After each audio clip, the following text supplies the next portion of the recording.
अस्सलाम वालेकुम नाजरीन, आप सब देख रहे हैं आओ दीन सीखे ऑफिशियल चैनल। लाखों करोड़ों दरूदो सलाम हजूर पाक सल्लल्लाहु अलैहि वसल्लम पर और उनकी आले पाक पर। नाजरीन, एक दफ़ा नीले समुंदर में छोटा सा जहाज अपनी मंजिल की तरफ रवाना था।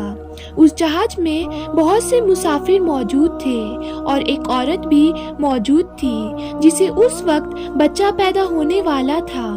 देखते ही देखते समुंदर में हवाएं तेज होने लगी और तूफान आ गया। सब मुसाफिर परेशान हो गए और अब सोचने लगे कि अब करे तो क्या करे। तूफान बढ़ता ही जा रहा था। सब मुसाफिर अपनी जिंदगी की दुआएं मांगने लगे, लेकिन अल्लाह ताला को कुछ और ही मंजूर था।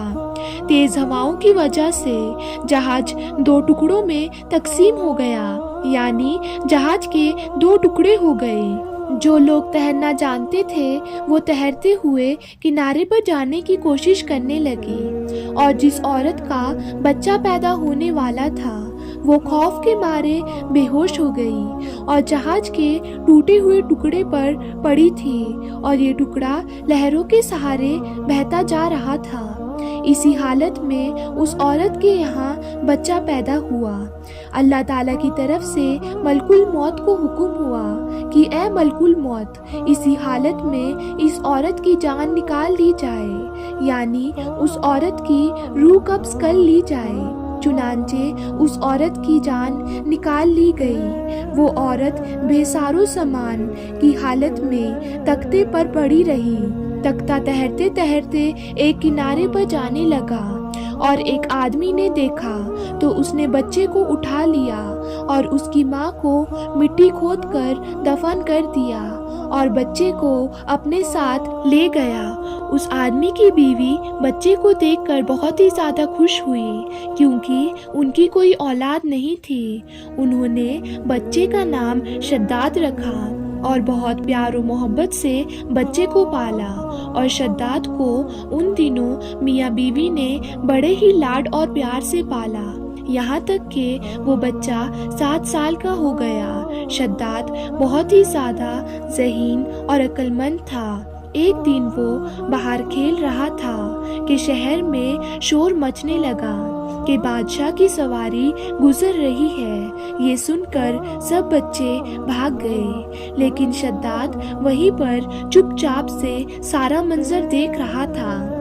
जब सारा लश्कर गुजर गया तो बादशाह के कुछ प्याले पीछे से देखने के लिए गुजर रहे थे कि कोई चीज छूट तो नहीं गई।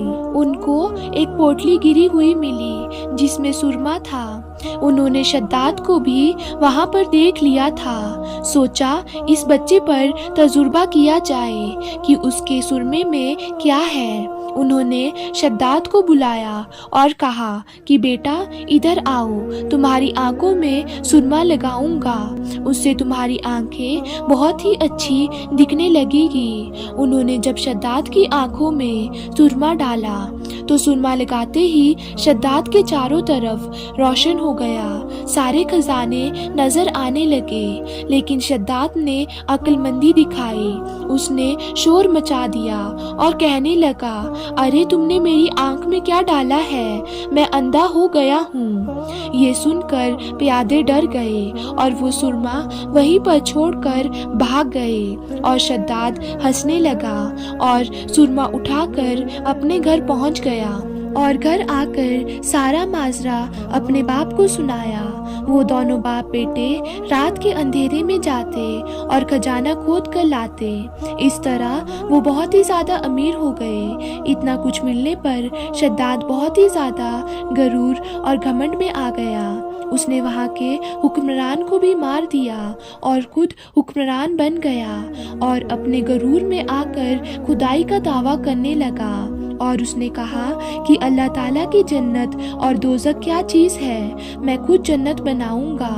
اس نے اپنی جنت بنانی شروع کر دی۔ اس جنت میں اس نے دودھ اور شراب کی نہریں چلائی اور بھی بہت کچھ بنایا اور ہر کام پر پہرے کے لیے مقرر کیے گئے۔ جب شداد نے جنت تیار کروا لی تو اسے دیکھنے کے لیے تہائی غرور کے ساتھ روانہ ہوا اور وہاں پر پہنچا تو اس شہر کے دروازے پر ایک اجنبی کو دیکھا تو پوچھنے لگا، تم کون ہو اور یہاں کیا کر رہے ہو؟ اس نے جواب دیا، میں اسرائیل ہوں اور تمہاری روح قبض کرنے کے لیے آیا ہوں، یعنی میں تمہاری جان ختم کرنے کے لیے آیا ہوں۔ تو شداد نے کہا، مجھے ایک نظر اپنی جنت کو دیکھنے دو، بس اتنی سی مہلت دے دو کہ میں اپنی شہر کا نظارہ کر سکوں۔ شداد نے جیسے ہی پاؤں سواری سے نیچے رکھا تو اس کی روح قبض کر لی گئی اور اس شہر کا نام و نشان مٹا دیا گیا۔ یہ دنیا والوں کے لیے عبرت کا نشان بنا دیا گیا۔ تو ناظرین، ہمیں اپنی دولت کا گھمنڈ اور غرور نہیں کرنا چاہیے کیونکہ وہ سب اللہ تعالیٰ کی دین ہے۔ تو ناظرین، امید کرتی ہوں آپ کو آج کا واقعہ پسند آیا ہوگا۔ تو ناظرین، پھر ملتے ہیں ایک ایسی ہی نئی ویڈیو کے ساتھ، تب تک کے لیے اللہ حافظ۔